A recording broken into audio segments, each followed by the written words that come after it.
The yellow dress caught Gideon Falcone's attention first. A splash of sunshine weaving desperately through lunch-hour pedestrians on Madison Avenue, while a child's voice cut through traffic noise with the kind of terror that makes strangers look up from their phones. She couldn't have been older than 7, dark hair flying loose from braids, running straight toward him with purpose that suggested this wasn't random panic. Gideon's security detail moved immediately into defensive formation, hands disappearing inside jackets toward weapons that had ended problems more efficiently than conversation ever could. Marcus Webb stepped forward to intercept the running child with the blank expression of a man paid to eliminate threats regardless of their size. But something in the girl's face made Gideon raise one hand in a gesture that froze his entire team mid-motion. "Check the trunk!" The words exploded from her mouth and a voice scraped raw from screaming, her small hand grabbing Gideon's jacket sleeve with fingers that left dusty prints on Italian wool. She yanked at him with surprising strength, trying to physically pull a man twice her size away from the black sedan idling at the curb. "Please, you have to check right now, I saw them." The downtown intersection held perhaps 200 people at that moment, business professionals grabbing coffee before afternoon meetings, tourists consulting phones for directions. Not one of them had noticed 2 men in maintenance coveralls spending 7 minutes underneath a luxury vehicle, working with focused intensity that suggested professional expertise. But this child had noticed from her spot on the library steps across the street. She'd been sitting with her backpack and sketch pad, drawing architectural details of the building's Art Deco facade, while her mother finished a shift that started before dawn.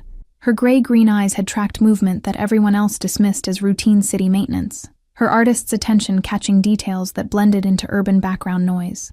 7 years old, and she understood that something wrong was happening even if she couldn't name exactly what it was. Marcus already had his phone out, barking orders to the bomb squad with clipped efficiency born from deployments where hesitation measured the difference between walking away and being carried. The driver backed away from the sedan with hands raised, his face draining of color because he'd performed his security check that morning.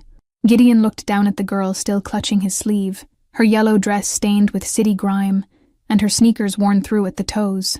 The bomb squad arrived in 4 minutes, that felt like hours compressed into seconds, their approach clearing the intersection with efficiency that came from understanding how crowds and explosives created casualty counts. The senior technician crawled under the sedan with equipment detecting chemical signatures invisible to human senses, her movements deliberate despite the tension crackling through assembled security personnel. Patricia Chen had diffused devices in 14 countries and recognized sophisticated work when she saw it. When she emerged, her face held the particular expression of someone who'd just seen craftsmanship that elevated murder into art form. She signaled for the portable containment unit with hand gestures that communicated urgency without panic. Professional calm, masking genuine alarm. "Military-grade devices with remote detonation capability," she said quietly, her voice pitched only for Gideon's ears. "Professionally installed, probably activated already and waiting for signal." The child hadn't moved from Gideon's side, her small hand still gripping his jacket like a lifeline, while chaos organized itself around them. Her breathing had slowed from panicked gasps to something approaching normal, but her eyes tracked every movement the bomb squad made with unusual intensity. She wasn't crying or seeking comfort the way traumatized children typically did. She was watching to make sure the adults actually fixed the problem she'd identified. Marcus established a 3-block perimeter while Patricia's team worked with robotic precision to disable devices that could have eliminated everyone within 50 yards of the detonation point. The technology involved suggested resources beyond typical rival organization capabilities, military-grade hardware that required connections most criminal enterprises couldn't access. Gideon's mind was already running through the short list of enemies, with both motivation and means to orchestrate this level of sophistication. The girl finally released his jacket when the lead technician gave the all-clear signal, stepping back with visible reluctance as though maintaining physical contact kept danger at bay. Her backpack hung crooked on thin shoulders, one strap threatening to slide off entirely, and Gideon noticed the careful mending on the yellow dress. "How did you know?" he asked, crouching down to her eye level in a movement that made his security team tense. "How did you see what no one else saw?" She pulled a sketch pad from her backpack, flipping it open to reveal a drawing of the street scene rendered with surprising detail for someone her age. 2 figures in coveralls were depicted under the sedan, their body positions suggesting work rather than casual inspection, tools visible in hands that she'd drawn with careful attention. "I was drawing the building," she explained, her voice still carrying tremors from adrenaline crash. but they kept moving and I had to add them to make the picture right. The sketch showed timestamp notations in a child's careful printing, marking when the men arrived and departed with the kind of detail that suggested she understood documentation mattered. Her artist's eye had captured the vehicle's license plate number in the corner of the composition, incorporated into the drawing's overall design. Gideon realized he was looking at evidence gathered by someone who documented the world without understanding. She was creating testimony that might save lives. Marcus leaned over Gideon's shoulder to examine the sketch, his expression shifting from professional assessment to something approaching wonder at the level of detail a 7-year-old had captured. The license plate alone would lead them to whoever provided the vehicle, and the physical description she'd rendered would help identify the bombers. "You did something very brave today," Marcus told her, his voice gentler than Gideon had ever heard. "You saved a lot of people." The girl's chin lifted with pride that battled against the exhaustion making her shoulders slump. Gray-green eyes meeting Gideon's, with directness unusual in children. "My mom says paying attention keeps you safe," she offered, the statement carrying weight of someone who'd learned threat assessment as survival skill. "She says if you watch carefully, you can see when something's wrong before it hurts you." The words suggested a childhood where danger was an abstract concept, but daily navigation requirement. Police units arrived to secure the scene and collect evidence, their presence transforming the intersection into controlled chaos of flashing lights and radio chatter. Detective Sarah Reeves approached with notepad already out, an expression suggesting she recognized Gideon despite never having met him officially. Her eyes moved from the bomb squad's equipment to the small girl standing beside a man whose photograph appeared in files marked with red flags. "We'll need a statement," Reeves said, addressing the child directly rather than speaking over her head to the adults who'd gathered protectively. "Can you tell me your name and how you came to be here today?" The girl's hand found Gideon's jacket sleeve again, a gesture seeking security rather than permission. He felt something unexpected shift in his chest at the trust implicit in that small touch, from someone who had every reason to fear men like him.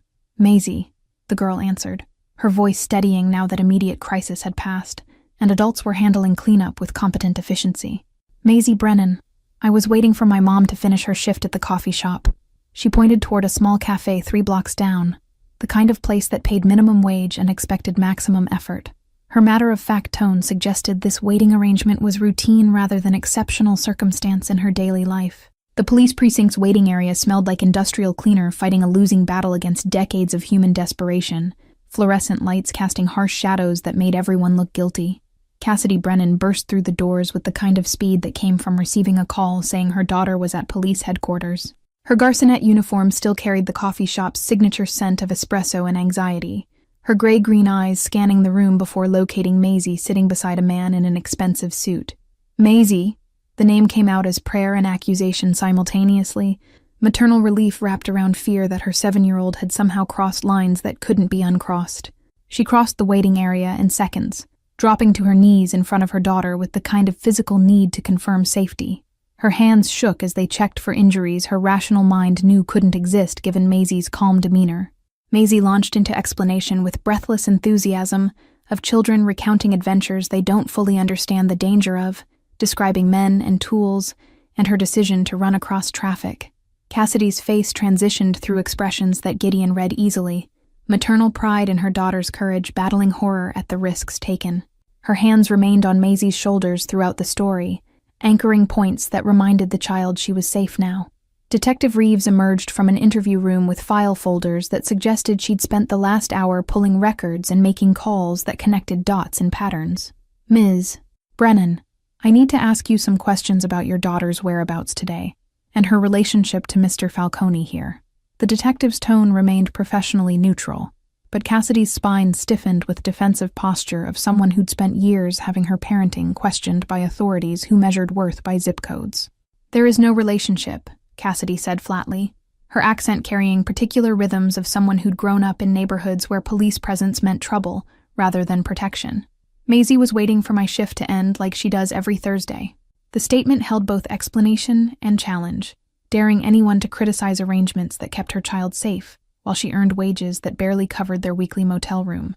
Gideon had remained silent during the reunion, observing dynamics that spoke volumes about this small family's circumstances without requiring detailed explanation. The worn quality of their clothing, the way Cassidy moved with efficiency suggesting she couldn't afford wasted motion, The fact that a 7-year-old waited alone at a library instead of attending after-school programs. Everything painted picture of survival rather than living. Choices made from necessity rather than preference. "Your daughter saved my life today," he said quietly, his voice cutting through the detective's questions with authority that came from decades of people stopping when he spoke. "She has extraordinary observational skills and the courage to act on what she sees." The statement was simple fact rather than flattery. Recognition of abilities that had prevented his death, and possibly the deaths of others in the detonation radius.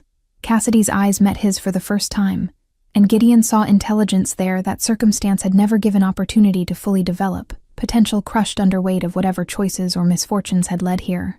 "She's good at noticing things," Cassidy acknowledged, the statement carrying both pride and wariness of stranger-praising child, in ways that sometimes preceded demands. "I teach her to pay attention because the world isn't safe for people who don't watch carefully." Detective Reeves cleared her throat, redirecting attention back to procedural requirements that came with attempted murder investigations involving organized crime figures. "Mr. Falcone, we've identified the vehicle used by the bombers as registered to a shell company with connections to the Marchetti organization. Given your history with Sergio Marchetti, we're treating this as escalation of ongoing territorial dispute." She didn't bother pretending ignorance of Gideon's actual business interests. Her tone suggesting years investigating organized crime had eliminated need for polite fictions. The name Marchetti made Gideon's expression harden in ways that caused Cassidy to instinctively shift her body between him and her daughter, maternal protection against danger she didn't fully understand. Sergio Marchetti ran waterfront operations with the kind of brutality that made even hardened criminals uncomfortable, his approach favoring spectacle over efficiency in ways that created unnecessary collateral damage. The bombing attempt bore his signature preference for dramatic gestures, but the sophisticated technology suggested he'd formed alliances that elevated his capabilities beyond typical street-level execution. Marcus Webb appeared in the precinct doorway, with 2 additional security personnel, his presence communicating that whatever grace period the police station provided was ending. "We need to move," he said to Gideon, his eyes scanning the waiting area with assessment that cataloged exit routes and potential threats. "Marchetti knows his people failed, and he'll be looking to finish what they started or eliminate anyone who can identify his operatives." Cassidy stood immediately, pulling Maisie close with protective instinct that anticipated being told to leave so important men could handle important business without witnesses who complicated matters. "We should go," she said to her daughter, already moving toward the exit with efficient departure of people accustomed to being dismissed from spaces they'd never been welcome. But Gideon's next words stopped her mid-step, the kind of statement that changed trajectories in ways that couldn't be predicted until looking backward from future vantage points. "You can't go home." The statement emerged as fact rather than suggestion, delivered with certainty that came from understanding how men like Marchetti operated when seeking revenge. "If he knows who stopped his operation, he'll come after your daughter to eliminate the witness and send a message." The words were blunt but necessary, stripping away any comfortable illusions about returning to normal life after interfering with organized crime operations. Cassidy's face went pale as the implications registered, her hand tightening on Maisie's shoulder with grip that made the child wince slightly. "We don't have anywhere else to go," she said quietly, the admission clearly costing her pride that had been built on foundation of never asking for help. "The motel we're staying at is week to week, and I can't afford to lose my job by disappearing without notice." Marcus pulled up something on his phone, his expression darkening as he showed the screen to Gideon with gesture that communicated urgency. Surveillance footage from the motel showed 2 men in leather jackets asking questions at the front desk, their body language aggressive enough that the clerk looked frightened. "They're already looking," Marcus said grimly. Standard intimidation pattern, asking about residents matching Maisie's description, probably showing her sketch from the news coverage that's already hitting social media. The reality of the situation settled over Cassidy's features with weight that aged her by years and seconds, maternal fear overriding any other considerations. "What do you want from us?" she asked Gideon directly, her voice carrying exhaustion that suggested she'd learned nothing, came free in a world that extracted payment for everything. "Why would you help? Men like you don't do anything without expecting something in return." Gideon understood her suspicion, recognized it as survival instinct honed by experience that taught her to question motives of people offering assistance. "Your daughter saved my life when she had no obligation to do so," he said simply, meeting her eyes with directness that communicated sincerity without pleading. "I'm offering protection because it's the right thing to do. And because Sergio Marchetti made this personal the moment he put explosives under my car. Keeping you safe isn't charity. It's strategic necessity. Detective Reeves interjected before Cassidy could respond, her professional assessment overriding whatever personal opinions she held about Gideon's business operations. Mr. Falcone's right about the threat level. Marchetti won't stop with failed attempt, and witness elimination is standard procedure for his organization. She paused, clearly uncomfortable with what she was about to suggest. Our department can offer protective custody, but resources are limited and the process takes time you don't have. His security would be more immediate. Cassidy's jaw tightened with the particular tension of someone being forced to choose between bad options, with no good alternatives in sight, her pride warring with maternal instinct that prioritized Maisie's safety above personal preferences. For how long? She asked finally, the question directed at Gideon with assessment that suggested she was calculating costs beyond the obvious. How long would we need to stay under your protection before it's safe to return to normal life? Gideon exchanged glances with Marcus, both men understanding that the honest answer wasn't one a mother would want to hear, but deserved anyway. Until Marchetti's neutralized or convinced that pursuing revenge costs more than it's worth, Marcus said with military directness that didn't soften uncomfortable truths. Given his personality profile and organizational structure, that could take weeks or months depending on how quickly we can identify his co-conspirators and dismantle the network that provided the explosives. The time frame made Cassidy's shoulders slump with defeat that came from recognizing her daughter's safety, required sacrifices she hadn't anticipated making when her shift started that morning.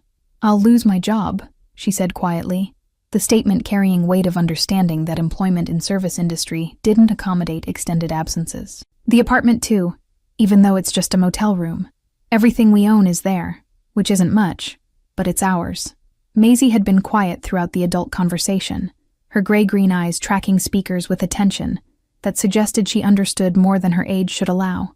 Mom, she said softly, her small hand finding her mother's with touch that offered comfort rather than seeking it. The man said I saved people. That means the bad people want to hurt me for doing the right thing. The childish logic was sound enough to make Cassidy's eyes shine with unshed tears. Gideon crouched down to Maisie's level again, maintaining eye contact that treated her as person capable of understanding, rather than child requiring protection from reality. Your mother's worried because accepting help from someone like me comes with complications, he explained carefully, choosing words that conveyed truth without overwhelming. But I promise that keeping you safe is the only thing I want in return for your courage today. No other obligations, no hidden expectations. Cassidy studied him with intensity that suggested she was attempting to read truth in expressions that 20 years of criminal enterprise had taught him to control perfectly. Why? She demanded, the single word carrying volumes of skepticism earned through experiences that taught her motives were rarely as simple as stated. You're a crime boss. Everyone in this precinct knows it, even if they can't prove enough to prosecute. What's the real reason you care about protecting a waitress and her kid? The directness surprised Gideon in its unvarnished honesty. Most people either feared him too much or wanted something from him too badly to speak without calculation. Your daughter's father, he said quietly, watching Cassidy's face carefully for reaction that would tell him whether he'd guessed correctly about the source of their circumstances. His name was Connor Brennan, and he saved my life during a military operation 15 years ago in a way that cost him everything. Cassidy's face went completely still, the kind of frozen shock that came from having past collide with present, in ways that rearranged understanding of both. You knew Connor? The question emerged barely above whisper, her hand finding the edge of a chair for support, as though her legs couldn't be trusted to hold her upright. You were there when he died. The pain in her voice carried 15 years of grief that had never fully healed. I was there, Gideon confirmed, his own voice carrying weight of survivor's guilt that decades hadn't diminished despite his best efforts. Connor Brennan pulled me out of an ambush in Kandahar when my unit was pinned down by insurgent fire. He took rounds meant for me, bought me enough time to reach cover. The memory was clear, despite years of trying to bury it under layers of criminal enterprise that distanced him from the soldier he'd been. They told me it was classified operation, that I couldn't know details because of national security concerns, Cassidy said, her voice strengthening with anger that had been building for 15 years without proper target. They gave me a flag and a pension that barely covered funeral costs, told me Connor died a hero but couldn't explain how or why. Then the pension stopped after 3 years because of some administrative technicality no one would explain clearly. The pieces fell into place for Gideon with sickening clarity. Bureaucratic failures compounding tragedy in ways that transformed military widow into struggling garçonette raising daughter alone. The operation went wrong, he explained, guilt making the words difficult even after all this time. Our intelligence was compromised, and the ambush was designed to eliminate everyone involved. Connor's actions weren't just heroic, they prevented total mission failure and saved 6 lives, including mine. But command buried the details because acknowledging what happened meant admitting catastrophic security breach. Maisie had been listening with the intense focus of child-learning father she'd never known was real person rather than abstract concept. "My dad saved you?" she asked Gideon, her voice carrying wonder mixed with pride that transformed shame she'd apparently carried about unknown father. "My mom said he was brave, but everyone at school says their dads are important, and mine just disappeared before I was born. But he was actually a hero?" "He was," Gideon confirmed with absolute certainty, seeing in Maisie's face the same stubborn courage that had characterized Connor Brennan's actions under fire. "Your father gave his life to protect people he'd never met, made the hardest choice a soldier can make. Everything I've accomplished since that day exists because Connor decided my life was worth saving, even though it cost him his own future with you and your mother." The revelation shifted something fundamental in Cassidy's expression, suspicion giving way to grudging acceptance that maybe Gideon's offer came from genuine debt, rather than calculated manipulation. "So you're protecting us because you owe Connor," she said slowly, processing implications that transformed simple protection arrangement into something more complex. "You've lived 15 years with survivor's guilt, and now his daughter saves your life through the same kind of courage he showed. That's not coincidence you can ignore." Detective Reeves had been silent during the emotional exchange, but now she cleared her throat with professional redirection that acknowledged personal history while remembering they remained in police precinct. "Mr.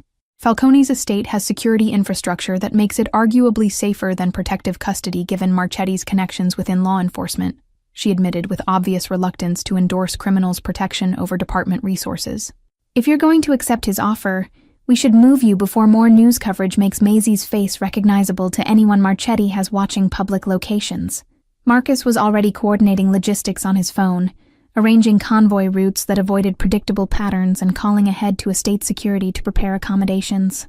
"We'll stop by the motel to collect your belongings," he told Cassidy with efficiency that anticipated arguments about leaving possessions behind. "Quick extraction, in and out in under 5 minutes to minimize exposure. Anything you can't grab immediately, we'll replace." Cassidy looked at Maisie, seeking confirmation in her daughter's face for decision that would change their lives in ways neither could fully predict. "What do you think, baby?" she asked softly, giving 7-year-old agency and choice that affected her most directly. "Do you trust him to keep us safe?" The question acknowledged Maisie's observational skills that had proven more reliable than adult assumptions. Maisie studied Gideon with the same intense focus she'd applied to drawing street scenes, her artist's eye attempting to capture truth in expressions and body language. "He's scared too," she said finally, the observation delivered with childish directness that adults learn to camouflage. "Not of the bad people, but of not being good enough to protect us like my dad protected him. That means he'll try really hard not to fail." The insight was uncomfortably accurate, piercing through Gideon's carefully maintained composure with precision that reminded him why he'd survived 20 years in business that killed most within 5. "Your daughter's right," he acknowledged to Cassidy, allowing vulnerability he typically reserved for no one. "I failed Connor by not recognizing the ambush signs quickly enough. I won't make the same mistake with his family. Whatever it takes to keep you safe, I'll do it." The motel room smelled like industrial disinfectant and water damage, a single space with kitchenette that had housed Cassidy and Maisie for 8 months after the last apartment became unaffordable. Marcus's security team entered first, clearing the space with professional efficiency, while Cassidy stood in the doorway with embarrassment coloring her cheeks. Everything they owned fit into 3 duffel bags and a cardboard box, possessions that spoke of careful prioritization between necessity and sentimentality, in a life where storage fees represented impossible luxury. Maisie moved immediately to the corner where her art supplies lived in a plastic bin, carefully packing sketch pads and colored pencils with the reverence of someone who understood these tools represented her primary means of processing the world. Cassidy grabbed clothing from the single dresser with practiced speed, folding with efficiency that wasted no motion. The room held no photographs on the walls, no decorations beyond a single drawing Maisie had made of flowers that was taped beside the small bed they shared. 2 minutes, Marcus announced, his eyes on the parking lot where anyone could appear with intentions that ranged from curiosity to violence.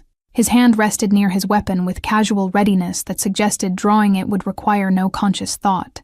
The team member stationed outside radioed confirmation that 3 vehicles were approaching from the north entrance, their speed and formation suggesting either law enforcement or organized surveillance, rather than ordinary motel guests returning from errands. Gideon moved to the window, positioning himself where he could observe without presenting silhouette target that invited sniper fire from rooftops across the street. 2 of the vehicles were unmarked sedans that screamed federal surveillance, but the third was black SUV with tinted windows that matched Marchetti's preferred transportation. "We're leaving now," he said quietly, his tone communicating urgency without panic that would frighten Maisie. "Leave whatever isn't packed. Marcus will carry what we have."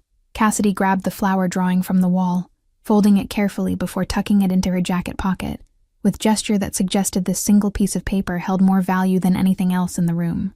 "That's everything that matters," she said, her voice steady, despite the fear Gideon could read in the tension of her shoulders.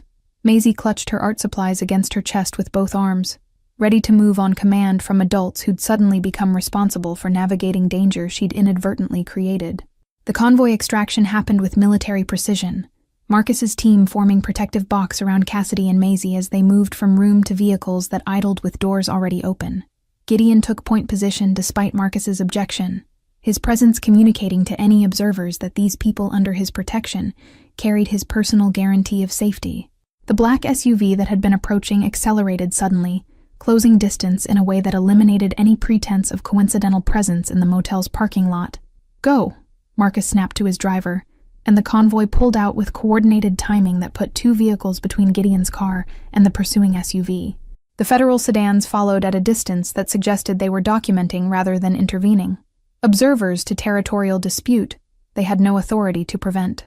Cassidy wrapped her arm around Maisie in the back seat, her body instinctively positioning itself between her daughter and the rear window where threats might materialize. The chase lasted 7 minutes through residential streets where speed limits became suggestions ignored by all parties, until Marcus coordinated with local police to establish roadblock that separated pursuit from prey with authority of law enforcement that even Marchetti's people wouldn't challenge directly. The SUV peeled off at the intersection, disappearing into traffic with the ease of drivers who knew when tactical retreat preserved future opportunities better than confrontation, that attracted unwanted official attention. Gideon watched the city pass outside his window as they headed toward a state on the outskirts, massive properties that old money had claimed generations ago, and new money defended with modern security infrastructure. "Are you hurt?" he asked Maisie, keeping his voice gentle despite the adrenaline still flooding his system from the extraction's danger. The girl shook her head, her gray-green eyes reflecting excitement more than fear, in a way that suggested resilience beyond her years. "That was like a movie," Maisie said with childish wonder that found adventure in circumstances that terrified her mother. The cars were going really fast and everyone knew exactly what to do without even talking much. Her artist's mind was already processing the experience as narrative rather than trauma, compartmentalizing fear in a way that would probably require therapy eventually, but served protective purpose in the immediate moment. Cassidy's expression held the particular desperation of a parent recognizing that choices made to ensure safety might create different damage than the threats they escaped. "This isn't normal, baby," she told Maisie firmly, her tone carrying weight of needing her daughter to understand danger rather than romanticize it. "This is what happens when bad people don't want others to stop them from doing bad things. It's serious and scary, not exciting." The estate gates appeared like threshold between worlds, iron forged into patterns that suggested both elegance and fortification, the kind of entrance that communicated wealth interested in privacy more than display. Security personnel operated the gate from guardhouse that contained surveillance equipment, monitoring approaches from multiple angles, their professional bearing suggesting former military or law enforcement backgrounds. The grounds beyond stretched across acreage that would have housed 50 families in the city, rolling lawns and mature trees creating landscape that seemed impossible so close to urban density. Maisie pressed her face to the window with the unguarded wonder of childhood that found magic in spaces designed to impress, her breath fogging the glass as she tried to take in everything at once. "Is this where you live?" she asked Gideon, with disbelief coloring her voice, unable to reconcile the man in the expensive suit with property that resembled settings from fairy tales. "It's like a castle, but without the tower parts." The main house rose 3 stories in architectural style that combined classical columns with modern glass, traditional wealth updated with contemporary security features, integrated so smoothly they seemed like design choices rather than defensive measures. Staff appeared on the front steps with the quiet efficiency of people accustomed to unexpected guests, requiring immediate accommodation, their faces professionally neutral in the way of employees who asked no questions about their employer's business decisions. Cassidy climbed out of the vehicle with visible reluctance, her body language communicating she was crossing boundaries she couldn't uncross, entering world that operated by rules she didn't understand. "How long have you lived here?"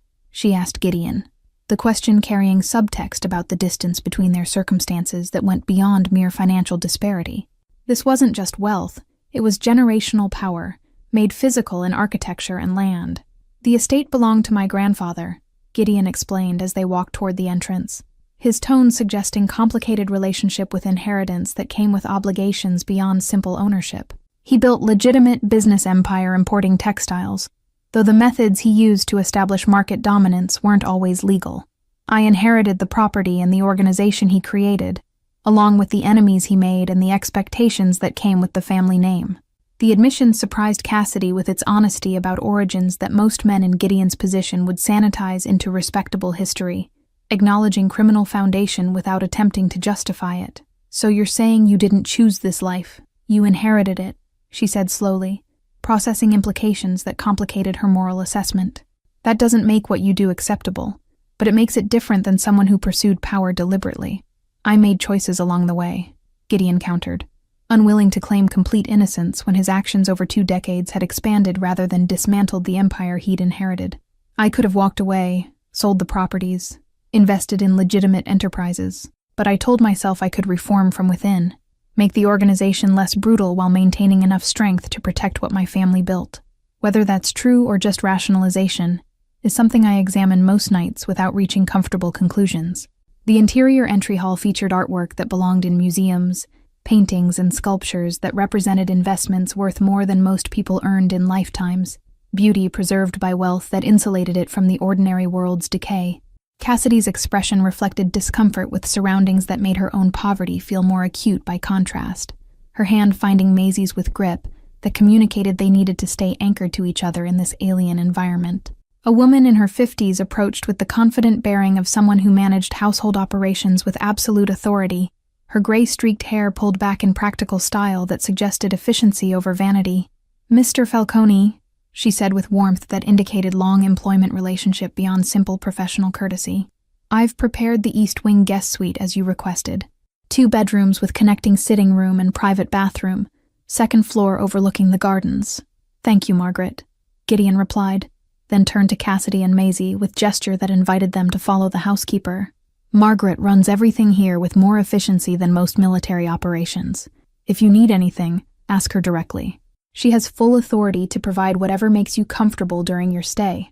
The introduction positioned the housekeeper as resource rather than servant, equalizing dynamics that might otherwise feel like charity arrangements. Margaret led them up a curved staircase with banister carved from wood that glowed with the patina of generations of polishing, each step solid beneath their feet, in a way that communicated permanence ordinary construction never achieved. "I've stocked the refrigerator in your sitting room with basics," she explained to Cassidy, in a tone that was warm without being condescending. "But meals are served in the main dining room at 8, 1, and 7 if you prefer company. Mr. Falcone typically eats dinner alone in his study, so you won't feel obligated to socialize if you'd rather maintain privacy."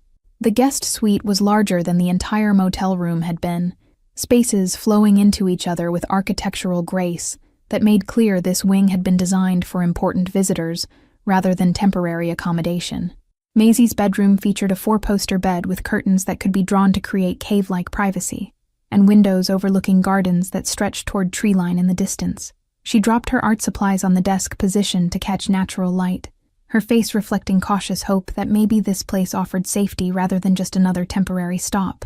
Cassidy's room connected through a door that could be locked from either side, giving both privacy and immediate access in emergencies that mothers never stopped anticipating.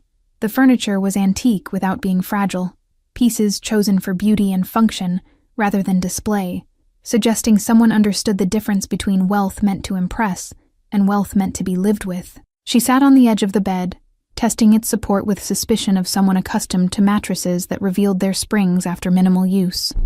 "Mom, there's a whole bathroom just for us," Maisie called from the adjoining space, her voice echoing slightly off tile and marble that transformed ordinary acoustics into something church-like. "The tub is big enough to swim in, and there's a separate shower with so many different shower heads I can't count them all." The discovery carried wonder that made Cassidy's chest tighten, with awareness of how little her daughter had experienced of comfort most people considered basic rather than luxurious. The sitting room between the bedrooms contained shelves of books that someone had curated with care rather than selecting for appearance, titles suggesting actual reading rather than decorative collection. Cassidy pulled one down at random, finding worn pages that indicated this volume had been handled frequently, margins containing notes in handwriting that didn't match the printed text. Someone in this house valued knowledge enough to argue with authors, to engage with ideas, rather than passively consuming them. Margaret reappeared with towels and toiletries, setting them in the bathroom with practiced efficiency, before turning to Cassidy, with expression that suggested she understood the discomfort of entering spaces not designed for people like them. "The house can feel overwhelming at first," she said quietly, her accent carrying traces of similar working-class origins to Cassidy's own. "I've been here 23 years, since Mr. Falcone's grandfather was still alive. The family has its complications, but Gideon is a good man trying to navigate impossible circumstances inherited from his grandfather's choices." The endorsement surprised Cassidy with its personal warmth, suggesting Margaret saw her employer as something beyond the criminal reputation that preceded him in public consciousness. "How can you work for someone involved in organized crime?" Cassidy asked bluntly, too exhausted for diplomatic deflection. "Doesn't it bother you knowing that the money paying your salary comes from activities that hurt people?" Margaret's expression flickered with something that might have been pain, or perhaps just weariness with questions she'd asked herself repeatedly over 2 decades. Mr. Falcone inherited empire his grandfather built through methods that were brutal even by standards of that era, she explained with careful precision. But Gideon has spent 15 years trying to reform operations, moving resources toward legitimate businesses, refusing involvement in drugs or human trafficking that his grandfather considered acceptable profit centers. He's not innocent, but he's trying to be better than his inheritance demanded. The explanation offered nuance that Cassidy's moral framework struggled to process, gray areas between good and evil that her survival had required she maintain as clear boundaries.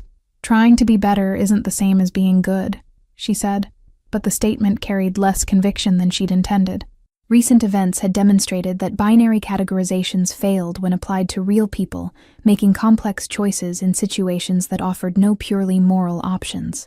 Maisie emerged from her bedroom with sketchpad already open, having begun drawing the view from her window with the focused intensity that characterized her engagement with the world. "The gardens have sculptures hidden in them," she announced, her pencil capturing lines with confidence beyond her years. "I can see 3 from my window, but I think there are more if you walk the paths. Can we explore later, Mom? I want to draw them all." The request was so normal, so wonderfully ordinary in its childish enthusiasm, that Cassidy felt tears threaten for the first time since the police precinct. Her daughter was asking to play, to explore, to engage with beauty rather than merely survive another day of navigation through threatening landscapes. "We'll ask Mr. Falcone," she managed, her voice rougher than intended. "This is his home, and we're guests here because of danger we brought to his attention. We can't just wander wherever we want." Gideon's voice came from the sitting room doorway, his arrival unnoticed during their conversation about gardens and sculptures. "You can wander anywhere on the grounds," he said, his tone making clear this was invitation rather than grudging permission. "The only restricted areas are the security offices in the north wing where business operations are conducted. Everything else is yours to explore. I'll have Marcus assign a security detail that maintains distance but ensures safety."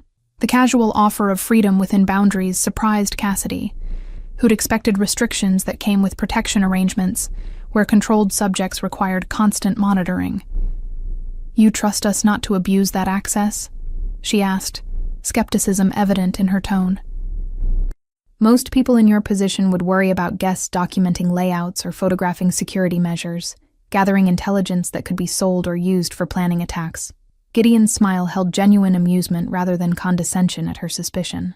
"Your daughter saved my life with absolutely no expectation of reward or recognition," he pointed out reasonably. "That demonstrates character I trust more than background checks or supervised access ever could.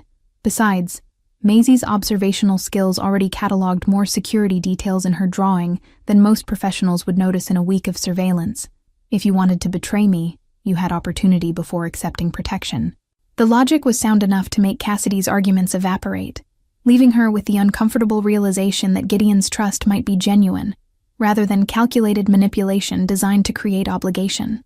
"I'll have dinner sent up tonight," Margaret offered, sensing the emotional exhaustion radiating from both mother and daughter. "Tomorrow is soon enough to navigate dining room protocols and meeting the rest of the household staff. Tonight you should rest and adjust to new surroundings without pressure to perform normalcy you're not feeling." Maisie had already returned her attention to sketching, her hand moving across the page with unconscious grace that reminded Gideon painfully of Connor Brennan's precise movements during weapons maintenance. The same focused intensity applied to completely different purpose. "She has real talent," he observed quietly, watching lines emerge that captured not just visual accuracy, but emotional essence of the landscape. "Has she had formal training? Or is this entirely self-taught observation?" "Self-taught," Cassidy admitted with pride that transcended current awkwardness about accepting criminals' protection. "I can't afford art classes, but the library offers free programs on Saturdays where volunteer teachers give basic instruction. Maisie absorbs everything, practices constantly, fills notebooks with drawings of whatever catches her attention. It's her way of making sense of the world when words aren't enough." The explanation resonated with Gideon's own relationship to music, the piano in his study that provided outlet for emotions that criminal enterprises required he suppress in all other contexts. "There's an art studio in the West Wing," he said, the offer emerging before he'd consciously decided to make it. "My grandmother was a painter, and the room still contains her supplies and equipment. Most of it hasn't been touched since she died 8 years ago. Maisie is welcome to use whatever she finds there." Cassidy's expression reflected conflict between pride that prevented accepting charity and recognition that her daughter's talent deserved resources she couldn't provide through her own efforts. "That's generous," she managed finally, the words carrying weight of concession that cost her something to acknowledge. "Maisie would love access to real art supplies. She makes do with dollar store materials that limit what she can create. But she's never complained because she knows there's no money for better." Margaret touched Cassidy's shoulder with gentle understanding before excusing herself to arrange dinner service, leaving the three of them in sitting room that suddenly felt too intimate for the complicated dynamics developing between people thrown together by violence and historical debt.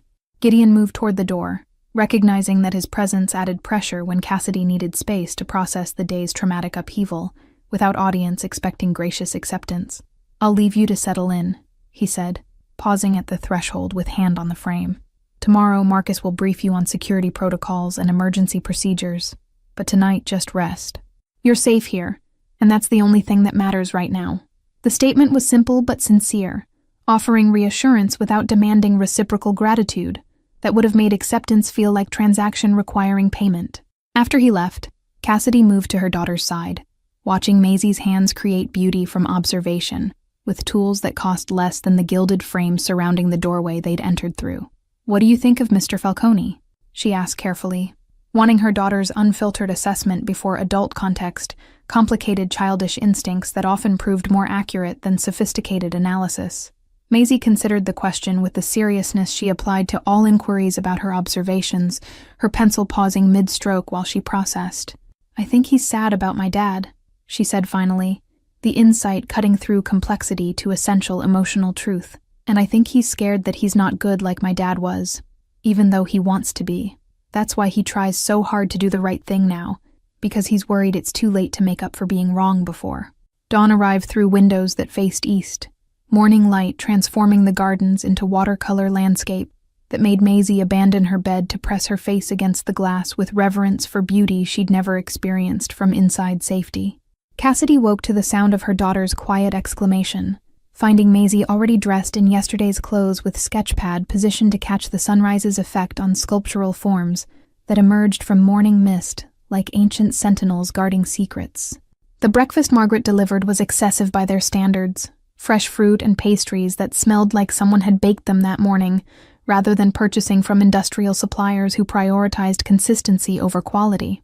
Cassidy ate mechanically, her mind churning through practical concerns about lost employment and uncertain timeline for return to normal life that probably no longer existed anyway.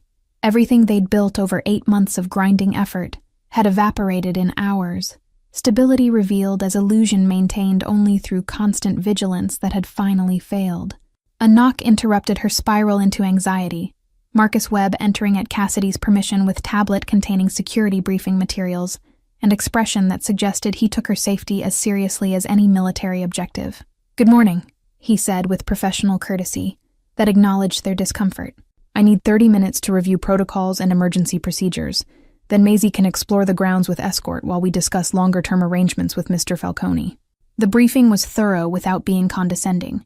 Marcus explaining security zones and communication systems with efficiency that assumed intelligence rather than treating them like children requiring simplified explanations. Panic buttons were installed in every room, coded signals that would bring immediate response, exit routes mapped with clarity that made memorization straightforward. "The goal is for you to live normally within these boundaries," Marcus emphasized. "Security works best when people don't feel imprisoned by protection measures." Maisie listened with the same focused attention she applied to everything, asking questions that revealed she understood threat assessment better than most adults. What if someone pretends to be delivery person or repair service? She wanted to know, her 7-year-old mind already gaming scenarios where deception might penetrate security. How do you know they're really who they say they are, and not bad people trying to get inside? Marcus smiled with genuine appreciation for her tactical thinking. "All service personnel are vetted 48 hours in advance," he explained patiently. "No one enters the property without confirmation through multiple channels, and staff who interact with visitors are trained to spot behavioral inconsistencies that suggest coercion or deception. You're thinking like someone who understands security isn't just physical barriers, but psychological assessment of human behavior." The praise made Maisie glow with pride, validation from professional who recognized her observational gifts as valuable rather than strange. Cassidy watched the interaction with mixture of maternal pleasure and unease about her daughter developing skills that shouldn't be necessary for 7-year-old navigating ordinary childhood. But ordinary had never described their lives, and pretending otherwise served no protective purpose when reality demanded different capabilities. After Marcus finished the briefing, a young woman named Sophia appeared to escort Maisie on garden exploration, her friendly demeanor masking the professional training evident in the way she moved and scanned surroundings constantly. "I'll stay within sight of the house," she promised Cassidy, understanding maternal anxiety about letting child out of immediate reach after yesterday's trauma. "Maisie can draw whatever catches her interest while I make sure she stays safe. The grounds are secure, but vigilance is automatic habit for all of us." Cassidy watched from the window as Maisie practically skipped across the lawn toward the first sculpture, her small figure seeming impossibly vulnerable against the estate's vast spaces. Sophia maintained position that allowed freedom while ensuring protection, finding balance between security and autonomy that suggested she'd done this before. The young guard pulled out her own phone, appearing to scroll casually while actually monitoring approaches and exits with practiced efficiency. Gideon found Cassidy still watching from the window when he arrived for the discussion Marcus had mentioned, his presence announced by quiet knock that gave her time to compose herself before granting entrance. "She's resilient," he observed, following Cassidy's gaze to where Maisie had settled cross-legged before a bronze figure, her hands already moving across paper. "That's genetic inheritance from Connor, who processed trauma through action rather than paralysis. He used to disassemble and reassemble his rifle after difficult missions, finding peace in mechanical precision." The detail about Connor surprised Cassidy with its specificity, intimate knowledge of habits that revealed Gideon had known her late husband beyond the single incident that bound their fates. "You served together for a while before the ambush," she realized aloud, pieces falling into place about how he could recognize Connor's traits in their daughter. "You weren't just soldiers in the same operation. You were actually friends who knew each other well enough to share personal habits." Gideon nodded, something painful flickering across his expression, before professional control reasserted itself. "Connor and I went through advanced training together, deployed twice before the operation that killed him," he confirmed quietly. "He talked about you constantly, showed everyone pictures of the positive pregnancy test, made plans for future he never got to experience. When he died protecting me, I inherited not just survival guilt, but knowledge of exactly what he lost, and what you both lost, because of my failure to read the situation correctly." The admission carried weight of 15 years carrying another man's unlived future, survivor's burden compounded by intimate knowledge of what had been stolen from people he'd cared about.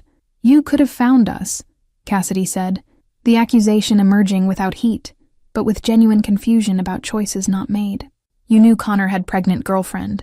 You knew my name from his constant talking. Why didn't you ever reach out to check if we survived without him? If we needed help? Gideon's face reflected shame that had clearly haunted him for years without resolution. I tried once, 3 years after Connor died, he admitted, his voice carrying self-recrimination. But by then, I'd inherited my grandfather's organization and recognized that bringing people I cared about into my world endangered them more than helping. I told myself you were better off without connection to someone whose business interests attracted violence. That rationalization felt noble at the time, but watching you struggle while I had resources to help means I chose cowardice disguised as protection. The honesty disarmed Cassidy's defensive anger, making her confront complexity that simple resentment couldn't address adequately. So you protected us by abandoning us, she said slowly, processing implications of choices that seemed reasonable from one angle and devastating from another. Let us live in poverty, rather than risk association with criminal enterprise that might have provided security alongside danger. I can't decide if that was selfless or selfish, Gideon. Maybe it was both. I tell myself it was both, Gideon acknowledged, accepting her assessment without attempting to justify his decisions with arguments that would sound like excuses. I was young and arrogant, convinced I could reform the organization from within, while keeping everyone I cared about safely distant from consequences. But distance doesn't equal safety when poverty creates different threats than violence. I should have found middle ground, ways to help without full disclosure of our connection. The conversation stretched between them with uncomfortable honesty, both people recognizing they were navigating territory that required vulnerability. Neither had practice offering.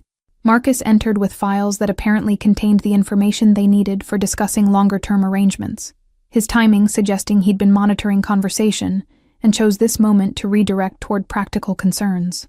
We've identified 3 members of Marchetti's bomb team, he reported, setting photographs on the table between Gideon and Cassidy. 2 are professionals he brought in from outside his normal organization, which confirms this operation had significant planning and resources behind it.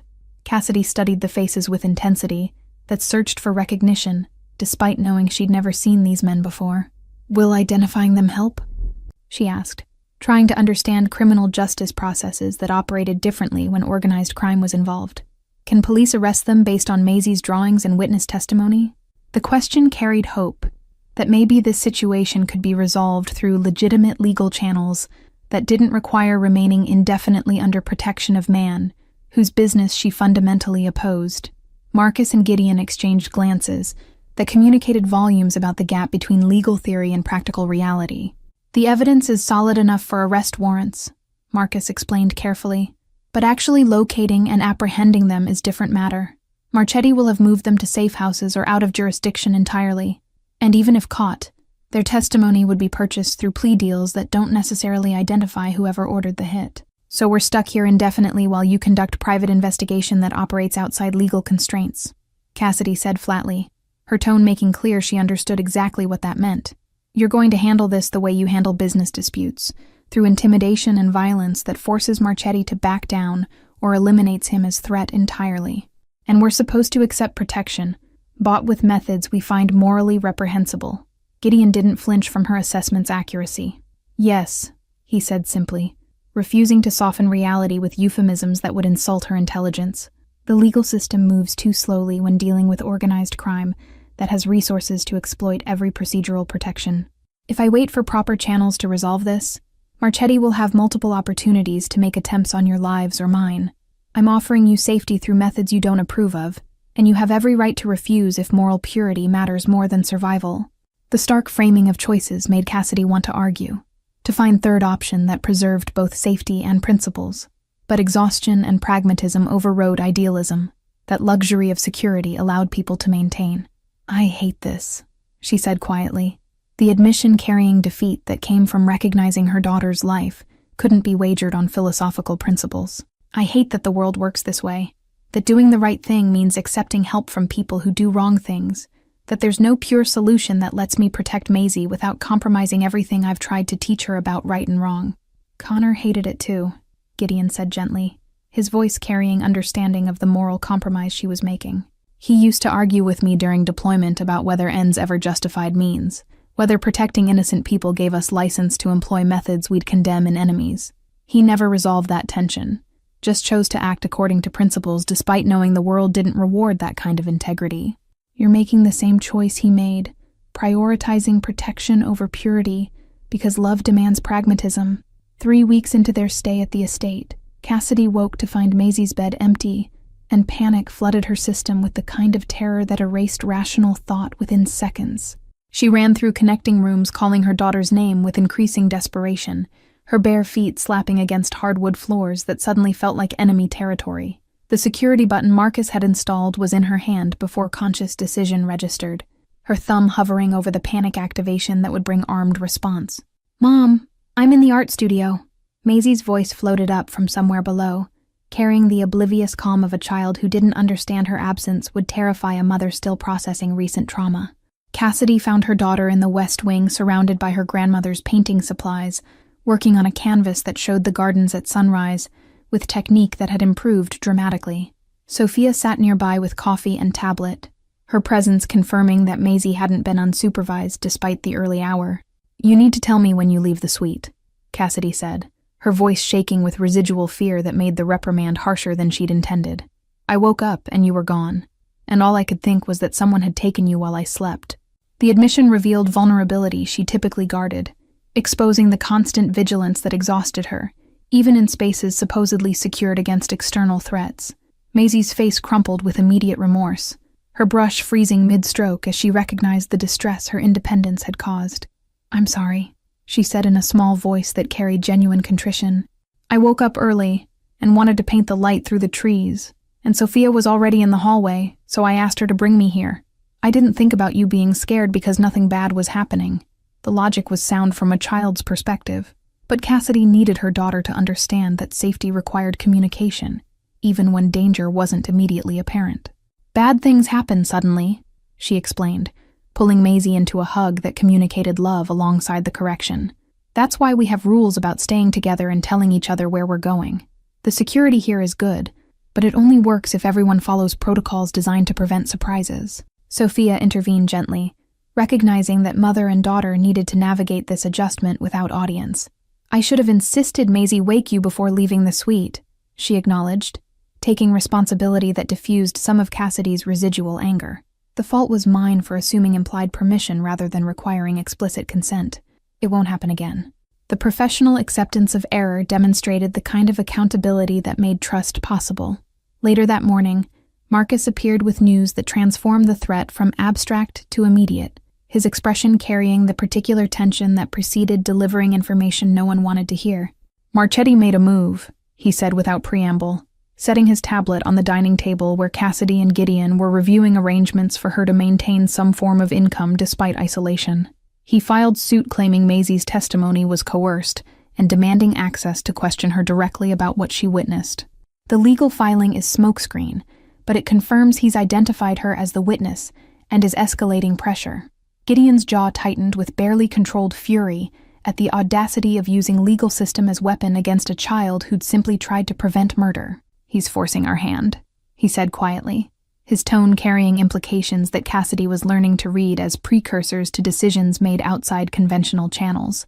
By making Maisie's identity public record through the filing, he's signaling that she's no longer protected by anonymity. He wants us to know that he knows exactly who interfered with his operation. Cassidy felt ice settle in her stomach as she processed what Marcus and Gideon were communicating through careful language designed to avoid explicit statements of criminal intent. "You're going to go after him directly," she said, the statement emerging as flat observation, rather than question. "You're going to eliminate the threat by eliminating Marchetti himself, and you're telling me this because there's risk involved that might extend to us if the operation goes wrong. I'm telling you because you deserve to know what measures are being taken to ensure your safety," Gideon corrected gently, though he didn't deny her assessment of his intentions. "Marchetti has made it clear he won't stop pursuing revenge, which means defensive posture isn't sufficient strategy. But the operation involves risks beyond simple confrontation, and I need you to understand that things might get worse before they get better." Marcus pulled up additional files showing Marchetti's organizational structure, highlighting the network of connections that made him dangerous beyond his personal capabilities. "He's formed alliance with the Constantine family out of Brighton Beach," Marcus explained, his finger tracing relationships that created spiderweb of criminal enterprise. They're providing the military-grade explosives and technical expertise he lacked, which means taking him down requires disrupting the entire supply chain, rather than just removing one individual.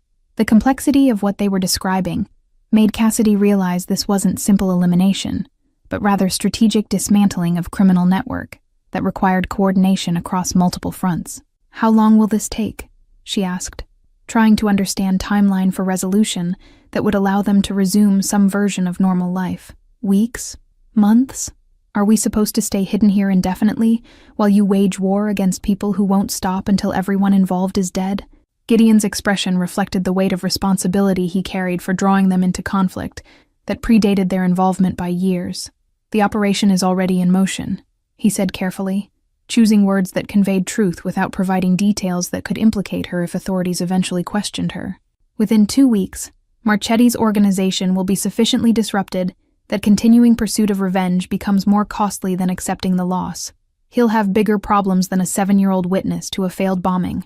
The clinical description of violence wrapped in euphemistic language made Cassidy want to demand specifics that would force Gideon to acknowledge exactly what methods he was employing.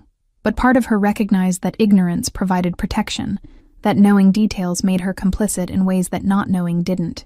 "I don't want to know more," she said finally, the admission carrying defeat that came from recognizing her moral principles had already been compromised by accepting shelter.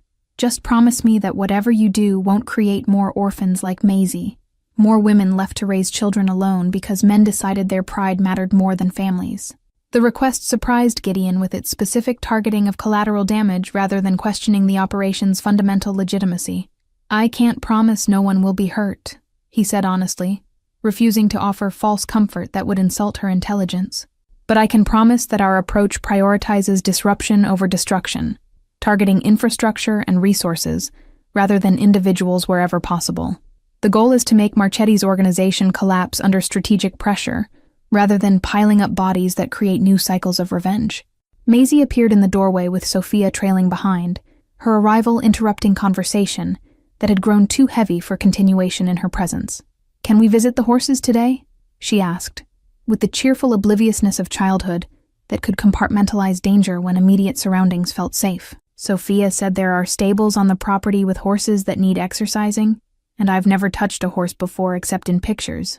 The request was so wonderfully normal that Cassidy felt tears threaten for the second time since arriving at the estate, her daughter's resilience both blessing and source of maternal guilt about circumstances that required such adaptation.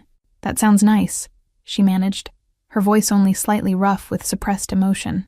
"Maybe Mr. Falcone would show us the stables himself if he has time this afternoon." The suggestion was partly about giving Maisie positive experience, and partly about needing to see Gideon interact with her daughter in context removed from discussions of violence and strategy. Gideon accepted the implicit invitation with something approaching relief, recognizing that Cassidy was offering opportunity for them to engage as people rather than protector and protected. "The stables are my favorite part of the property," he admitted, his tone shifting to something warmer than the controlled professionalism he typically maintained. "My grandmother taught me to ride when I was younger than Maisie, and I've maintained the tradition even though business obligations leave less time than the horses deserve. They'd probably appreciate attention from someone who sees them as magnificent creatures, rather than expensive assets requiring maintenance." The afternoon at the stables revealed dimension of Gideon that Cassidy hadn't witnessed in their previous interactions, patience and gentleness with animals that translated to unexpected skill at teaching a nervous 7-year-old how to approach creatures that outweighed her by 10 times. He showed Maisie how to read the horse's body language, explaining that communication happened through posture and breath rather than words. "They're prey animals," he told her softly, "which means they're always watching for threats the way you watch people in situations. You have that in common, the instinct to notice what others miss." Maisie stroked the velvet nose of a gray mare with reverence, her artist's hands gentle despite their eagerness to touch and explore. "She's beautiful," she breathed, her gray-green eyes wide with wonder that made her look younger than her 7 years. "Can I draw her later? I want to remember exactly how her mane falls and the way her eyes look like they understand things." The request made Gideon smile with genuine warmth, recognizing artistic impulse he'd observed in his grandmother decades ago. "You can draw her any time," he promised, then surprised them both by adding, And when you're older, if you're still interested, I'll teach you to ride properly. Your father was an excellent horseman despite growing up in the city, picked it up during military training and took to it like he'd been born in a saddle. He used to say that horses taught him more about reading situations than any tactical instruction ever did. The personal detail about Connor created bridge between past and present, connecting Maisie to a father she'd never known through shared appreciation for creatures that communicated beyond language. Cassidy watched her daughter's face transform with pride at this new piece of her father's story, collecting fragments of identity from a man who existed primarily through others' memories. "Did he have a favorite horse?" Maisie asked Gideon, hungry for any detail that made Connor real, rather than abstract concept of heroic sacrifice. "He did," Gideon confirmed, moving to a stall that housed a bay gelding with intelligent eyes and calm demeanor. "This is Ranger's grandson, actually descended from the horse Connor rode during training exercises. I acquired him years after Connor died. When I learned the breeding line was being sold off, seemed important to maintain that connection, even if Connor never knew this particular animal." The admission revealed sentimentality that didn't fit with criminal boss reputation, suggesting grief had shaped choices in ways that went beyond guilt into genuine love. 4 weeks after the bombing attempt, Marcus delivered news that signaled shift from defensive waiting to strategic resolution, his expression carrying satisfaction that came from pieces falling into place after careful planning. "Marchetti's supply chain is collapsing," he reported to Gideon during meeting that Cassidy had been invited to attend. The Constantine family withdrew support after their Brighton Beach operations experienced unexpected federal attention, and Marchetti's financial resources are being systematically frozen through legal challenges to his front companies. He's effectively isolated with no allies willing to risk association. The description of coordinated assault across multiple fronts impressed Cassidy despite her discomfort with the methods employed, recognizing strategic sophistication that went beyond simple violence. "How did you manage federal involvement without them tracing it back to you?" she asked, genuinely curious about mechanisms that allowed criminal organization to weaponize legal system. "I thought agencies like the FBI didn't cooperate with people in your business, that they'd arrest you before helping you eliminate competition." Gideon's smile held no humor, just acknowledgement of reality's complexity that exceeded simplistic narratives about law enforcement. "The FBI doesn't cooperate with me," he clarified, "but they have their own interest in disrupting the Constantine family's weapons trafficking network. Anonymous tips providing detailed documentation of their operations allowed federal agents to justify raids they'd been planning anyway. That those raids happened to serve my interests is confluence rather than conspiracy." Marcus added technical details about financial pressure being applied through legitimate business channels, lawsuits and regulatory challenges that drained Marchetti's resources without requiring any action that could be traced to Gideon's organization. "The beauty of operating in gray areas is that legal tools become available when properly deployed," he explained to Cassidy, who was learning that crime and business existed on spectrum rather than as discrete categories. "Most of what we've done to undermine Marchetti would be taught in business school as aggressive but legitimate competitive strategy. Except the part where you're doing it to prevent him from murdering a child who witnessed his failed assassination attempt," Cassidy said dryly, her tone making clear she wasn't buying the sanitized version that pretended this was ordinary corporate maneuvering. "Let's not pretend that market competition typically involves protecting witnesses to attempted bombings orchestrated by people who think explosives under cars is reasonable dispute resolution." The blunt assessment made Marcus laugh with genuine appreciation for her refusal to accept euphemistic framing, while Gideon nodded acknowledgement that she was right to call out the distinction. "Fair point," he conceded without defensiveness. "The methods might overlap with legitimate business, but the context makes it categorically different. I'm using those tools to neutralize someone who threatened you and Maisie, which is personal rather than professional no matter how I frame the approach." Later that week, Detective Reeves appeared at the estate with news that carried its own implications about how Cassidy's presence at the property was being monitored by authorities. "We've arrested 2 of the bombers," she informed them during meeting in Gideon's study, her professional demeanor not quite masking satisfaction at closing major case. "They're cooperating in exchange for reduced sentences, provided testimony that directly implicates Marchetti in conspiracy to commit murder. Combined with forensic evidence and Maisie's drawings, we have solid case that will put him away for minimum 20 years. The legal resolution should have felt like victory, but Cassidy recognized from Gideon's expression that official justice was secondary to whatever private resolution he'd already implemented. "That's excellent news," he said with appropriate enthusiasm that felt slightly performative.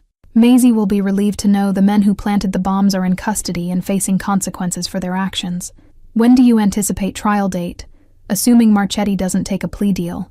Reeves consulted her notes with the efficient movements of someone who'd come prepared for this conversation. Marchetti's lawyer is already floating plea negotiations, she admitted, which typically indicates defendant knows the evidence is overwhelming. My guess is he'll take deal that avoids trial in exchange for 25-year sentence, which effectively ends his criminal career, given that he'll be 70 when released. The practical outcome satisfied legal system's requirements, even if it lacked dramatic closure that popular media suggested criminal cases received.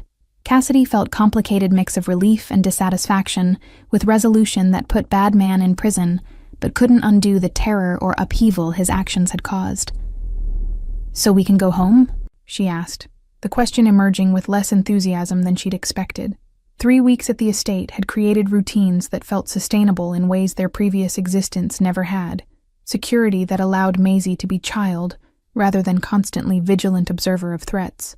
"We can return to the city and resume normal life now that he's in custody."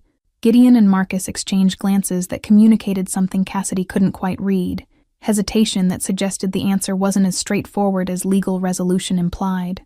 "You can leave any time you want," Gideon said carefully, his tone making clear he wasn't imposing obligation beyond what Cassidy chose to accept.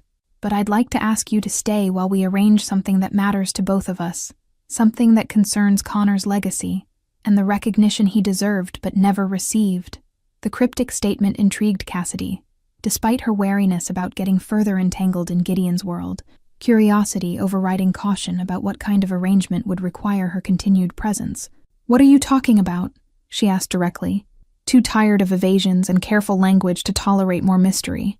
"What could you possibly arrange that concerns Connor after 15 years? He's dead and buried, and the military made clear they considered his service classified to the point of erasing his heroism from official record." Gideon pulled out file folder that Marcus must have prepared in advance, documents that suggested extensive research and coordination with sources Cassidy couldn't imagine accessing. "I've spent the last month working with contacts who owe me favors to pressure the Department of Defense into reviewing Connor's classified operation," he explained, sliding papers across his desk that showed official letterhead and authorization signatures. "They're convening special ceremony to posthumously award him the Distinguished Service Cross for his actions during the ambush. Full military honors with acknowledgement of what his sacrifice prevented." The words took several seconds to penetrate Cassidy's understanding, the concept so far beyond anything she'd imagined that her mind initially rejected it as impossible. "They're going to officially recognize Connor's heroism," she managed finally, her voice breaking on the last word as 15 years of fighting bureaucratic indifference threatened to overwhelm her composure. "They're going to admit that he died protecting people, and that his death meant something beyond classified footnote in files no one would ever read." "The ceremony is scheduled for 3 weeks from today at the National Cemetery," Marcus added, providing practical details that grounded abstract promise in concrete reality. "You and Maisie will be presented with the medal and citation that describes exactly what Connor did, why it mattered, and how many lives he saved through his actions. It won't bring him back, but it ensures his daughter knows her father was hero whose sacrifice is honored by the country he served." Maisie had been drawing in the corner of the study during the adult conversation, her presence accepted without question. As Gideon's household had learned, she processed the world through observation and artistic documentation. But now she looked up from her sketchpad with understanding that 7 years of hearing whispered comments about her father had made her desperate for different narrative. "People will know my dad was brave?" she asked quietly, her voice carrying hope that hurt Cassidy's heart. "They won't think he abandoned us anymore?" Cassidy gathered her daughter close, unable to speak through tears that she'd held back for weeks of stress and fear and exhausted vigilance. Gideon left his desk to crouch beside them both, his own eyes suspiciously bright with emotion he typically guarded against revealing. "Your father was one of the bravest men I ever knew," he told Maisie with absolute conviction. "And everyone who attends that ceremony will know it too. No more whispers. No more speculation, just truth about what he did and why it mattered." The weeks leading to the ceremony passed with preparation that felt both too slow and too fast, time stretching and compressing as they navigated logistics of presenting Maisie and Cassidy to military officials, who would officiate over recognition, 15 years delayed. Margaret coordinated appropriate clothing, ensuring they'd present well without feeling costumed. while Sophia worked with Maisie on understanding what the ceremony meant without overwhelming her with expectations. "You don't have to perform grief," Sophia explained gently during one of their conversations. "You're allowed to feel whatever you feel about father you never met. Pride or curiosity, or even confusion. There's no wrong response to complicated situation." Gideon maintained respectful distance during preparations, while remaining available for questions about protocol and expectations, his presence steady without being intrusive. He spent evenings playing piano in his study with the door open, music floating through the house in ways that communicated emotion he couldn't voice directly. Cassidy found herself drawn to the doorway one night, watching his hands move across keys with the same focused intensity Maisie applied to drawing. "Connor loved music," she said quietly, not wanting to interrupt, but needing to share the connection. "He used to say that Chopin understood melancholy better than words ever could." The observation made Gideon's hands still mid-phrase, his shoulders tensing with recognition that Cassidy had identified exactly what he was playing. "He told me the same thing," he said softly, turning on the bench to face her. After difficult missions, he'd find recordings and sit with headphones, processing things he couldn't talk about through someone else's composition. "I learned to play because it felt like maintaining connection after he died, interpreting grief through music the way he taught me." The shared memory created intimacy that transcended the complicated circumstances of their acquaintance. Two people united by love for man who'd shaped both their lives through his presence and absence. "I'm glad you survived," Cassidy said suddenly, the admission surprising them both with its unvarnished honesty. "Not because I approve of what you do, or because I think Connor would want me here, but because his sacrifice meant something. He chose to save you, which means he saw something worth preserving even if you can't see it yourself sometimes." The ceremony took place on October morning, when autumn had stripped leaves from trees and left the cemetery landscape stark with the kind of beauty that acknowledged loss without romanticizing it. Military honor guards stood at attention, while Officer read citation describing Connor's actions with specificity that made them real rather than abstract heroism. Maisie held her mother's hand throughout the formal presentation, her gray-green eyes solemn with understanding that this moment redefined her father's legacy. When the flag was presented to Cassidy with words thanking her for Connor's service and sacrifice, something broke inside her that had been holding rigid against grief for 15 years. She accepted the precisely folded triangle with shaking hands, feeling the weight of fabric and ceremony, and all the years she'd fought alone. Maisie leaned against her side with 7-year-old's instinct for providing physical comfort when words failed, her small body anchoring Cassidy to present moment. Gideon stood apart from the family grouping with Marcus and other members of his security team, who'd come to honor Connor's memory despite never having known him personally. His expression reflected complicated emotions that public setting required he contain, survivor's guilt mixed with pride that he'd finally managed some form of restitution. When Cassidy's eyes found his across the assembled crowd, something passed between them that transcended gratitude or obligation, recognition of connection forged through shared loss. The reception following the ceremony brought together Connor's former military colleagues with Cassidy's small circle of friends who'd maintained contact through years of struggle. Maisie moved through the gathering with her sketch pad, drawing people as they talked about her father, capturing expressions and gestures that would help her construct understanding. One retired colonel spent 20 minutes describing Connor's sense of humor, the way he'd diffuse tension through perfectly timed observations that made everyone laugh. The colonel watched Maisie work with appreciation for talent that went beyond technical skill, into realm of genuine artistic vision that captured truth beneath surface appearances. "Your daughter is remarkable," he told Cassidy, as Maisie sketched a veteran describing combat mission where Connor's quick thinking had prevented casualties. "She has Connor's gift for reading people, seeing what others miss because they're not paying close enough attention to the world around them." The observation connected Maisie's artistic abilities to her father's tactical assessment in ways that made Cassidy realize the trait she'd worried about was actually inherited strength. "She saved someone's life with those observational skills," Cassidy said quietly, glancing toward where Gideon stood talking with Marcus about arrangements. Drew something she saw without understanding its significance, then had the courage to act when she recognized danger threatening someone she'd never met before. The colonel followed her gaze, his expression shifting to understanding as he recognized Gideon, despite civilian clothes and absent military bearing that had once defined him as soldier. "Connor saved Falcone's life," he said, not as question, but a statement connecting dots that explained protective arrangement between unlikely allies. And now Falcone's been protecting Connor's family in return. That's the kind of debt men like them take seriously. Obligation that transcends civilian comfort. As the afternoon stretched toward evening, guests began departing with condolences and expressions of gratitude that Connor's service was finally receiving public recognition it deserved. Cassidy found herself alone with Gideon near the grave marker that bore Connor's name, and dates that bracketed life cut short by choice to value others. "Thank you," she said simply, the words inadequate for expressing what this ceremony meant, but the only ones available to her emotional vocabulary. Gideon studied Connor's marker with expression that revealed how heavily this debt had weighed on him for 15 years of carrying survivor's guilt without resolution. "I told you when we met that keeping you safe was the only thing I wanted in return for your daughter's courage," he said quietly. "But the truth is, I need to protect you, need to honor Connor by ensuring his family has the security he would have provided if survived." The distinction mattered in ways that shifted Cassidy's understanding of their arrangement from temporary protection to something more permanent and complicated than she'd anticipated. "What are you saying?"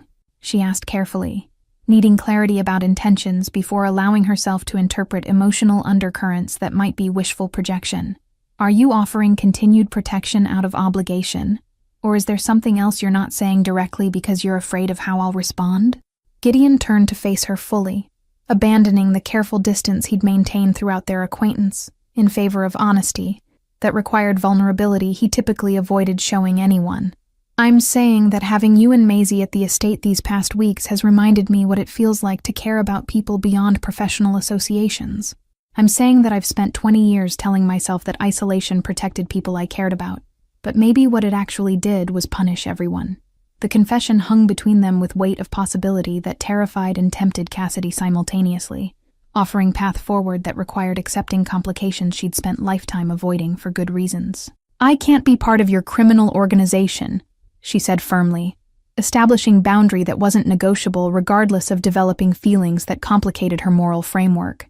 "I can't pretend that how you earn living is acceptable just because you've been kind to my daughter and honored my husband's memory faithfully." Gideon accepted her terms without attempting to negotiate around them, or minimize the significance of what she was demanding from him as condition of relationship. "I'm not asking you to approve of my business," he countered reasonably, his voice steady, despite the stakes involved in this conversation. "I'm asking if you'd consider building life with someone who's trying to transition away from criminal enterprise toward legitimate operations, someone who recognizes staying in this world means dying." The promise of change wasn't guarantee of transformation, but it represented willingness to try that Cassidy recognized as more than most people in his position would offer.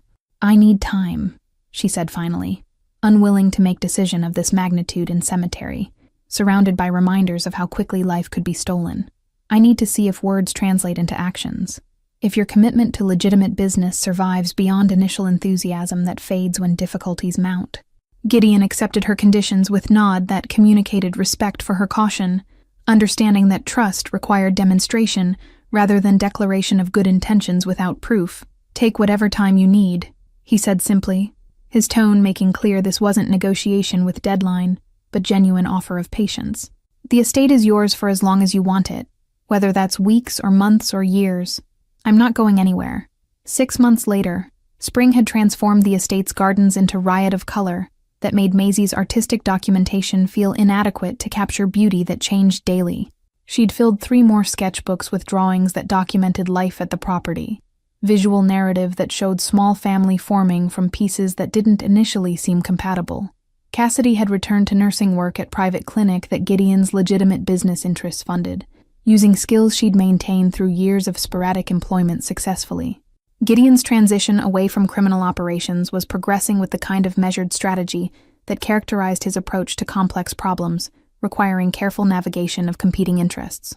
Marcus had become unexpected ally in this transformation, his security expertise translating effectively into corporate consulting that protected legitimate businesses from cyber threats and physical vulnerabilities. The household staff who'd watched Gideon's grandfather build empire through brutality saw him dismantling that legacy with equal determination, replacing fear-based control with cooperative relationships. One evening in late April, Cassidy found Gideon in the library where he'd been reviewing financial projections that documented declining revenue from divested criminal operations. "You're losing money," she observed, reading over his shoulder with nursing degree that somehow included enough business literacy to interpret basic accounting principles. "The legal enterprises aren't yet generating enough to offset what you're walking away from willingly. How long can you sustain this transition before financial pressure forces compromise?" Gideon answered honestly, showing her detailed analysis that Marcus had prepared, modeling various scenarios and their outcomes over extended timeline with multiple variables considered. 5 years, he said, his finger tracing projections on the screen. "That's the window where I need to prove legitimate business can sustain operations at level that maintains security and covers obligations to people who depend on me. After that, the momentum shifts, and legal revenue should exceed what criminal operations generated under different market conditions." The commitment impressed Cassidy despite her ongoing ambivalence about loving someone whose past couldn't be erased, regardless of present intentions or future actions taken in good faith. 5 years is a long time to operate on declining margins while resisting temptation to make quick money through methods you know work efficiently, she said carefully. "What happens if emergency requires resources you don't have because you've committed to walking away from criminal revenue streams that provided financial security previously?" Gideon considered the question with seriousness it deserved, refusing to offer false assurances that would insult her intelligence or minimize legitimate concerns she was raising about sustainability. "I've built contingency funds that should cover emergencies short of catastrophic loss," he said finally, his tone measured and thoughtful. "But you're right that there's risk involved in transformation of this scale. All I can promise is that I'll exhaust every legal option before considering anything questionable." The transparency was more than Cassidy had expected, acknowledgement of human fallibility rather than claiming perfection he couldn't possibly maintain under pressure of real-world complications. "That's all I can ask," she admitted, moving closer to where he sat surrounded by financial documents that represented attempted redemption through spreadsheets and projections. "I can't demand you be perfect, just that you're honest about struggles and setbacks when they inevitably occur during this difficult transition period." Maisie interrupted their conversation with excited announcement that the gray mare had foaled overnight, creating new family addition that demanded immediate attention and artistic documentation of the event. The three of them walked to the stables together through gardens that Cassidy had helped redesign, her practical input about maintenance requirements tempering Gideon's aesthetic ambitions. The foal was perfect miniature of its mother, all impossibly long legs and curious eyes that tracked their approach with interest rather than fear. "Can we name her Hope?" Maisie asked, her hand gentle on the foal's neck as she made contact with newborn creature experiencing the world for first time. "Because she was born in spring when everything starts new, and because sometimes you have to believe good things can happen even when everything seems hard." The wisdom was profound from 7-year-old perspective, childish optimism that contained truth. Adults struggled to maintain through experience that taught caution and suspicion of easy answers. Gideon and Cassidy exchanged glances over their daughter's head, his expression asking silent question about future that required answer. She'd been avoiding for months out of reasonable fear. "Hope is a perfect name," Cassidy said softly, her hand finding Gideon's with touch that answered more than the immediate question about naming horses. "It reminds us that new beginnings are possible even when past contains things we wish we could change but cannot undo, no matter how much we desire different history." The wedding happened 6 months later, in the same gardens where Maisie had first explored with Sophia's protection. Intimate ceremony, attended by household staff, who'd become family through shared experiences. Maisie served as both flower girl and official artist, documenting the day through drawings that captured joy alongside complexity of blending family from unconventional pieces. Her latest sketchbook would eventually include this wedding among the collection that started with street scene showing men planting bombs, visual narrative of transformation through courage. As Cassidy and Gideon exchanged vows that acknowledged their unconventional path while promising commitment to futures neither had imagined possible initially, Maisie reflected on lessons learned through observation. Her father had saved a life through sacrifice. That man had protected her family in return, and somehow those connected acts of courage had created possibility for healing. She understood that happy endings weren't guaranteed, that Gideon's transformation would require sustained effort, and that her mother's acceptance represented faith rather than certainty about outcomes. But standing in gardens that had witnessed her growth from frightened witness to confident child surrounded by people who'd chosen to become family through deliberate action, Maisie believed hope was reasonable. The sketchbook in her hands contained visual record of their journey, from terror on Madison Avenue to celebration of love and family in these beautiful gardens. She added final drawing to the collection, capturing her mother and Gideon exchanging rings, while Sophia smiled nearby, and Marcus stood watch as always, protecting the family they'd all built together. Thank you all for following this story from that terrifying moment on Madison Avenue to the celebration of love and family that emerged from tragedy and courage. If you enjoyed watching how redemption and second chances transformed lives, write in the comments where you're watching from and what moment resonated most deeply. Don't forget to like, subscribe, and share this video so we can continue bringing you stories that explore the complicated beauty of human connection and transformation. Your support means everything.